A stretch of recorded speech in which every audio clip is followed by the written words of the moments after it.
Greetings again to those who are joining us via our virtual community, as well as those who are here in our center with us. Continuing our July theme, relationships. Today we're going to talk about You and Me Create Society.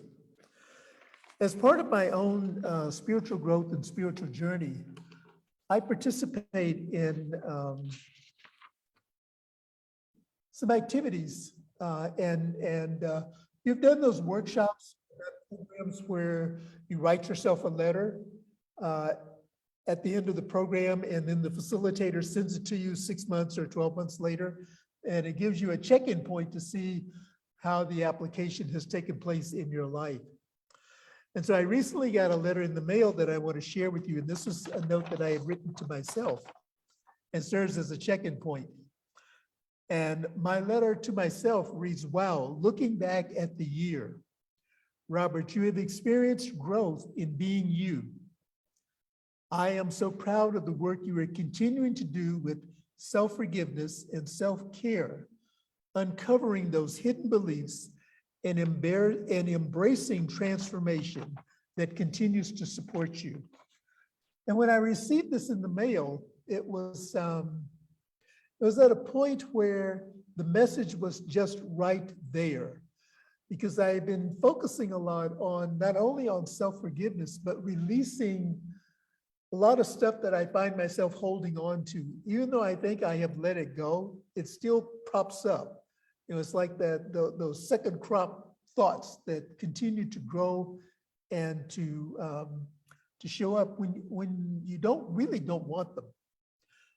And that is a good segue into what we're talking about today. You and me create society, and how the relationships work in that. And so as an introduction to today's talk, I'd like to offer this statement. The relationships that we have with the broader gathering of people is what is created and continues to create societies. So we do not live in a vacuum. We live in this relationship together. And the agreements that we make consciously and those we agree to by default are what affect and govern how we interact and relate to one another. So we don't live in isolation. We're all in this journey together. And Dr. Holmes, our founder, offers this quote: to love God and to love our neighbor as ourselves means to see God in everything and to include everyone in one divine unity. On this admonition of the master teacher hangs the meaning of the divine law, all spiritual prophecy, and all true revelation. And this is from Words That Heal Today on page 40. And in this quote, Dr. Holmes is referring to the master as Jesus, the master teacher. And this quote resonated with me because it connects with our message from last week, where the rabbinical leader, this Jewish religious leader, was trying to trip Jesus up and had asked him a series of questions, and Jesus offered an explanation. And the legal scholar was still not satisfied, so he asked this pivotal question: who is my neighbor? And so I think that's a nice segue into what we're talking about today in terms of creating societies, because we are neighbors in this formation of society. And so we might begin by asking the question, what are some of the challenges we currently have with society and with our neighbor? And I offer a couple of examples. For example, if we see bullying or cancel culture, I think most of us understand what bullying is. Cancel culture, on the other hand, has many different meanings. I read an article in Forbes magazine that described cancel culture more with an emphasis on the business aspect of how it shows up. Then I read another article in Psychology Today of how cancel culture shows up. And cancel culture can have many different meanings and definitions based on who is making the reference point. But as a general overview, cancel culture is a term that gained popularity in late 2019. So it's a fairly recent concept, not concept, but it's fairly recent language within our lexicon of descriptions. Most often, it's a recognition that society will demand accountability for offensive conduct. And so that's why, depending on what group you're in, what you're advocating for, you may get pushback from something that is considered to be offensive conduct by another individual or another group. Most recently, this phrase has become a shorthand employed by conservatives in the United States to refer to what are perceived as the disproportionate reactions to politically incorrect speech as a major challenge to our society. And some of the examples that were given in the articles that I read were statements that an individual may have made maybe 5 to 10, maybe 15 years, even longer than that. And someone who has an axe to grind, let's say, with that individual, goes back and pulls forward that statement, which is not politically correct today or not in line with the current thinking or the current practices of today. And the person is held accountable. What is missing in that accountability equation is an actual conversation with the individual or an observation of their behavior that may have changed over this period of time. Or perhaps the statement was taken out of context for use against the individual, and it is still being brought forward against the individual. So these are the types of things that we have to be aware of. And so when we're looking at those things that may cause us concern or cause us a challenge in society today, we could ask, what about bullying or cancel culture is a challenge for us individually? First of all, what is the challenge for society? And secondly, what is the challenge for us individually? Do you feel personally attacked when you hear about someone bullying? Do you feel personally attacked when you hear about someone bullying? In other words, does this bring up some old memories, some old painful memories, as Eckhart Tolle describes them as pain bodies, that harm that is lodged within the physical body and something triggers it and brings it forward? Do you feel some personal attack there? Do you see bullying and cancel culture as synonymous? And then for us as people of faith, the other question is, what is required spiritually and societally to heal? And what steps are we invited to take to heal the bullying in ways that it shows up? And we know how it may show up. It may show up in social gatherings. It may show up in schools or colleges. It may show up in our social media and places of employment. It may show up in our individual families. So the question is, what is required spiritually and societally to heal these steps? And I offer this from a science of mind perspective. Ernest Holmes writes, unity is the basis of all there is. There is but one God, but one mind, but one spirit, and but one power. And so when I embody myself into these thoughts selfishly, I am separating myself from that which I think would be for my good. You may think this is a very subtle thing and could not be the reason for such trouble. However, it is the foundation of most of our troubles. I am consciously separating myself from my good. And this is from Love and Law on page 218. Earlier at the beginning of this talk, I said that the agreements we make consciously and those that we agree to by default are what affect and govern how we interact with one another. This is the way society is formed. And so let's take a closer look at this. And I'm going to identify three areas. The first one is people make laws. And the second one is people complain. And the third area we'll look at is what is defined as the old guard. And so in looking at the laws that people make, we recognize that some laws we can identify as being made for the protection of society that made the laws.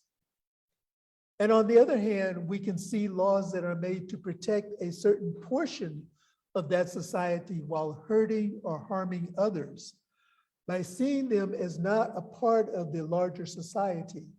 And this gets back to what we've been talking about in our conversations for several months now, and that is the practice of othering. So our laws, as they are written, encourage and sometimes embody within the law itself the practice of othering. And some examples of these might be the laws of slavery and Jim Crow that are part of the history of the United States, or the practice of apartheid in South Africa, or the anti-Semitism in Hitler's Germany. Many of these are still continuing and have been codified in our laws in very subtle and sometimes very direct ways. And so as people of faith, our goal, especially in Centers for Spiritual Living, our goal is to create a world that works for all. And in order to do that, we acknowledge the role and responsibility of being spiritually mature in society. We look at the role of spiritual laws in the creation of societal laws that demonstrate the wonder and magnificence of God through and as all that there is. Again, there's this interconnection between spiritual law and societal law. They do not operate in a vacuum without one another. Buckminster Fuller says this: "You never change things by fixing the existing reality. To change something, build a new model that makes the existing model obsolete." And so this is what we are striving for in our spiritual growth. And certainly coming out of the pandemic, to the severity that it was, we know that that model no longer works. So we cannot go back. One of our spiritual teachers in Centers for Spiritual Living uses a phrase that I like to quote often, and that is, once you know, you can no longer not know. So we have come through an experience, and everything has changed. Everything has changed. And so we ask the question then, what is the new spiritual awareness model that is being called forward? Our second point this morning is that for years, possibly since humans first developed communication, there has always been complaints and comments about what is wrong with the world. I know sometimes I will start a conversation with someone by asking, what's going on in your world? And the way they respond to the question kind of determines the way the conversation is going to go. And it gives me that opportunity to shift my thinking and shift my awareness into, okay, if this person is complaining, I got to shift this. If I'm going to be in this conversation and leave the conversation upbeat and feeling good about myself and feeling good about life. The conversation may go in the direction of what is wrong with the government, with our churches. That's a big one. What's wrong with the country, or this or that, the weather, our jobs, our spouses, our children. And the intense energy of these continuing complaints has not made things any better. You know, we've complained about our government, we complain about our representatives, but it doesn't change anything. At least it doesn't appear to change anything. It is only if and when dedicated people see a vision of change and work towards that vision, the effect and the benefits of the change will occur. So we have to recognize it. We catch the vision as we do in our practice of visioning, which is one of our practices in Science of Mind. So we catch the vision and we work towards the implementation of the vision. We allow the vision to unfold. And this is what brings about effective and beneficial changes. If we're going to change society, then we must begin to discuss, to envision, and to actually become the beloved, wonderful society, which is often defined as a global vision of humans cooperating together in sharing the earth's abundance so that people thrive, so that all people thrive. This is a vision that is in alignment with our Centers for Spiritual Living global vision of a world that works for all. And in order to accomplish this, we're invited to release our obsession with the ills of the world and society. It's a part of our own self-forgiveness. It's a part of our taking responsibility for our part in it, to forgive ourselves for any harm that we may have caused to another, and to discontinue engaging in spiritual bypassing of these conditions and experiences. And this example was offered in something that I read, an example of an emergency room physician that is working on a critical patient. The doctor does not ignore the illness or the injury they see. They do not ignore what is right in front of them. What they do, though, is see and work towards the patient's wholeness and wellness. So it is, it's like an expression that I remember from Dr. Howard Thurman, and it says, meet the people where they are, see people where they are, and then the pivotal word here is and see them where they can be. So in this case, we may see ills in society. Okay, this is a condition that is right in front of us. And we, as people of faith, know that we can make a change. We can make a change just by our spiritual practices. You know, we identify what it is that we are called to know, what we are called to be, and then what we're called to do. Sometimes we put the doing before the being and the knowing. So we go within and we ask of our inner guidance, what am I called to know? What am I called to be? And then out of that, what am I called to do? Again, going to our Science of Mind textbook. And when I offer these quotes from Dr. Holmes, they are reminders that these are spiritual tools that we have at our access, that we can go to as the reminders, as the inspiration, as that buoy, if you will, to lift us when we find ourselves in those places where we are not comfortable within our own being. And Dr. Holmes writes this on in Science 365, Science of Mind, on page 94. You and I, no more than an individual mind. You and I could no more than an individual mind than we could have an individual ownership of the principles of mathematics, of harmony, or of beauty. Each of us is creating in an individual way. We're individualizations in this one mind, and no two of us are exactly alike. Each one of us is unique. However, we are all immersed in the collective thought of the whole human race. And this is the key. We're all immersed in the collective thought of the entire human race. And our third point this morning, and I found this to be very interesting. You may have heard it said that the old guard, that once the old guard dies off, then things like racism and genocide and homophobia and terrorism will vanish. I remember in one of my classes in ministerial school, one of my teachers offered the idea that, you know, if you're getting resistance within your community, if it's from someone on your board, you can outwait them because their term is going to expire. But then in other situations, sometimes you have to wait until they die off one at a time. And of course, we chuckled at that in the moment. But then I had this news flash. The old guard is not people. The old guard are the systems that people have put into place. And the systems, when left unchanged, continue to dictate how any society operates.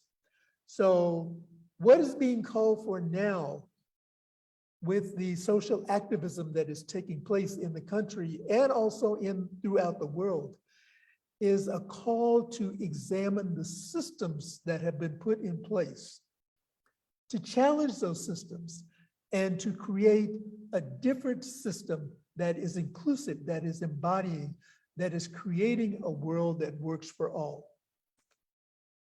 If we consciously manifest a world that works for all, we have to manifest societies that also work for all. This means that we commit to eradicating systems and conditions that continue to perpetuate hatred and violence against members of our society based on our relationships with each other. In action, we can offer support, and the support can take on any form that resonates with us. We can offer support and recognize people within various societal groups who do the work that is required to change the systems, the laws, and the relationships so that everyone has an equal right and equal protection under the law and the freedom to live as individualized expressions of God. This is the truth of who we are. We are individualized expressions of this divine creative intelligence. As our call to action this week is, as we interact within the world, to pause periodically and to look at the societal norms we have agreed to follow and look at them through a lens that works for everyone. Notice things in our surroundings that are demonstrating the vision of a world that works for everyone, and ask, what can I do to be an ambassador of this society that works? And once you have your answer, go forth and do it. Again, spending the time in contemplation, asking, what is mine to know, what is mine to be, and what is mine to do? And again, Ernest Holmes reminds us we cannot afford to hold personal animosities, or enmities against the world or individual members of our society. All such thoughts are outside of the law. Love alone can beget love. And this is from our Science of Mind textbook on page 431. We cannot afford to hold personal animosities or enmities against the world or individual members of society. All such thoughts are outside of the law. Love alone can beget love. So this leads to our personal practical application for this week, and I've asked our tech team to share this slide with us. Knowing that everything begins and ends in consciousness, this week is the invitation to explore your beliefs about society, where you are open or closed off to ideas and experiences of others. A personal action. Be willing to explore and to seek to understand areas where you may be less aware or completely oblivious to another person's experience in the same society in which you live and move within. And those blind spots come as a result of our ignorance. And it's our ignorance of taking the time, taking the opportunity to get to know another person. And so our question for this week is, how might people of various religious, spiritual, agnostic, atheist, pagan, or other beliefs and practices come together, work together, and thrive together as many expressions of belief while being in one unified society? What can I do? What can we do to foster this kind of unity, assuming that it is desired? So as we interrelate with those around us, we might have the opportunity, or we may welcome the opportunity to be in conversation, to be in community with people of various religious or spiritual practices that are different from ours, so that we can foster unity, and we affirm that this unity is desired. And so this leads us now into our weekly affirmation. I am a powerful catalyst of love within society. Let us say that together.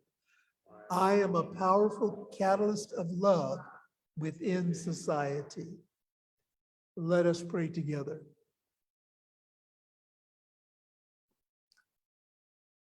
And I begin with these words from Pray and Prosper.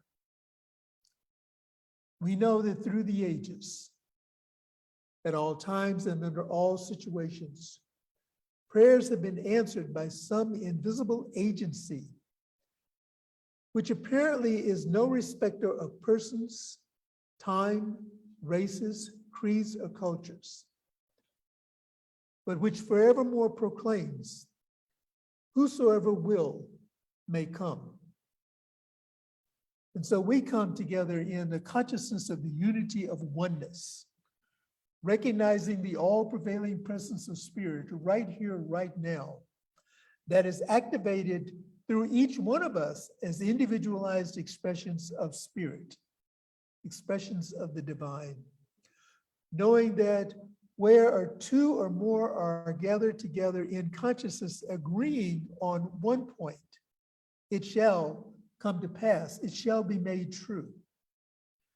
And so I speak my word this morning in gratitude for the consciousness that is taking place, for the shift in consciousness that is taking place throughout our entire planet, that is uplifting and elevating each one to a recognition of their own interconnectedness and personal relationship with Spirit, as along with the interconnectedness and the personal relationship of Spirit with all.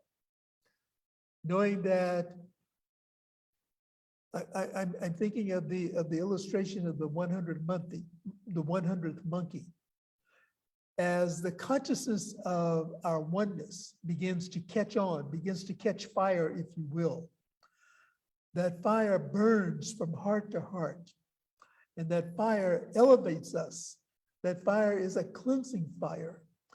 It brings us into this point of agreement and alignment with, we are in this together. So as the expression goes, all oars float the boat. So we put all of our oars into the boat, knowing that as we row the boat together, we arrive at the shore safely.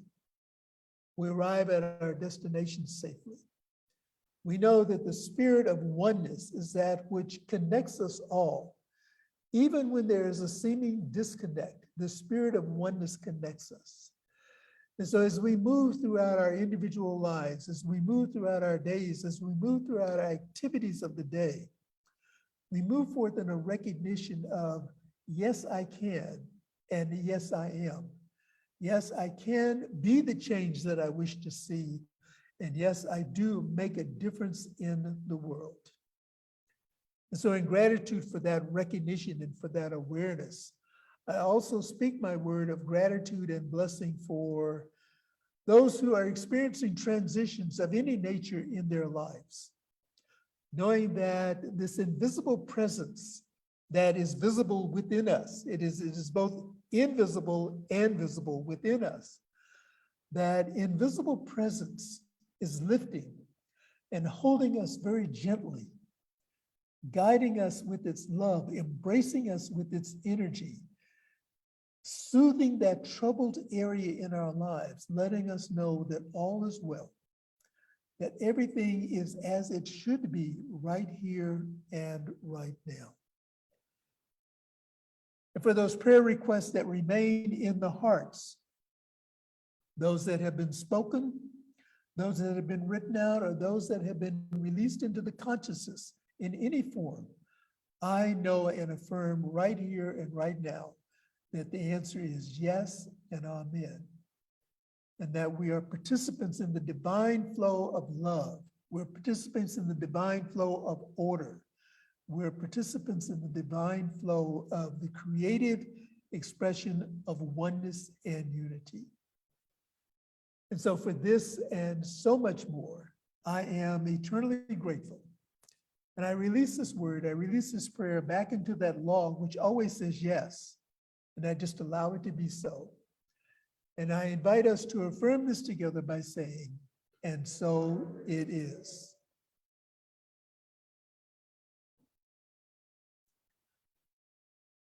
And I want to take this opportunity to remind those who are here in our center, we have ministers and practitioners that are available to pray with you. And I encourage you to not only come with a challenge, but to come with your joy and to come with your excitement, to come with your demonstrations so that we can continue to celebrate together in this life and in this exchange. And for those of you who are viewing online, in our newsletter and on our website is a listing of the ministers and practitioners here at the Monterey Center. Also, our Centers for Spiritual Living World Ministry of Prayer. There is an email link to submit a prayer request there. And also we partner with Silent Unity.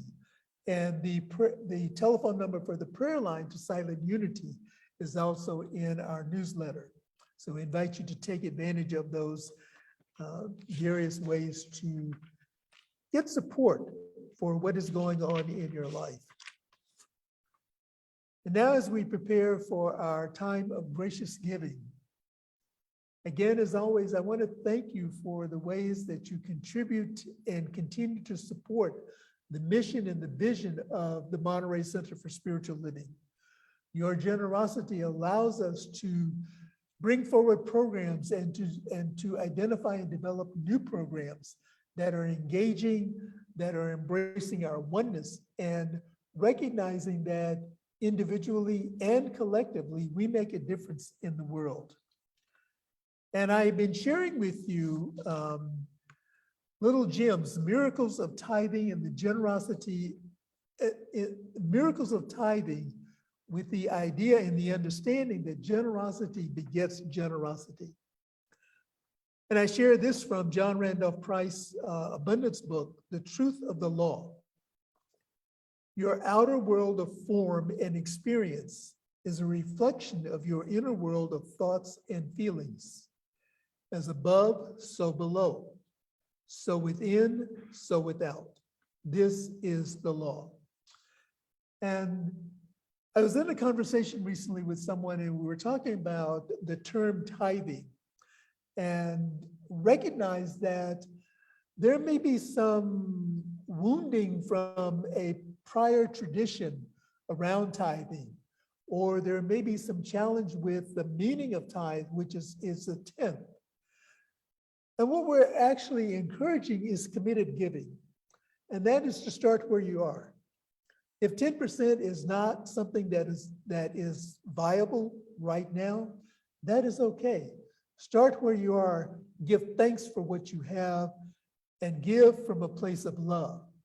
And then as you continue this practice, continue the practice of gratitude, increase your giving incrementally. Start by 1%, start by 2%, whatever is comfortable to bring you up to that 10% or a point that is comfortable for you.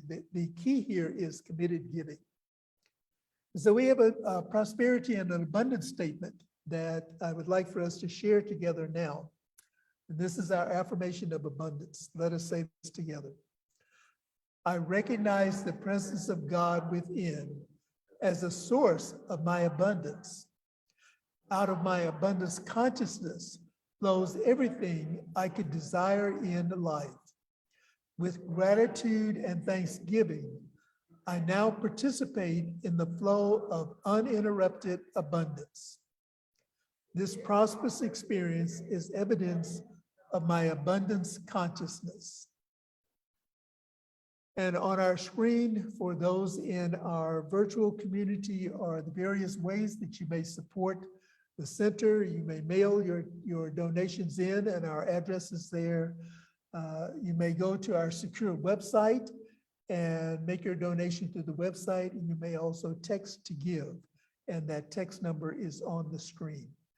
And so again, we thank you for your love, we thank you for your generosity, and we appreciate you more than words can say. And while we're still with our virtual community, I do want to share with you two things that are happening this week. Our Wednesday gathering, Listening to Your Inner Voice, will not take place this week. It will resume next week. This week, practitioner Denise Kaku will be presenting an introduction to soul collage. And we encourage you to support that. Registration information is in our newsletter. And also there's information here in the center for those who would like to donate, to register for that. And there's also the registration information is on our, is on your Zoom window. So that the time is Wednesday from 6 to 7:30. It's an hour and a half. And we're participating via Zoom and or in person. So you have the option here. So I encourage you to take a part of that and be a part of that. And so we invite those in our virtual community to join us next week as we continue our monthly theme on relationships. And our talk will be, We Are Star Stuff. We are star stuff. And so we say thank you and good morning, knowing that somewhere on the planet it is morning. To our virtual community, God bless you. We love you and we appreciate you more than you know. Thank you.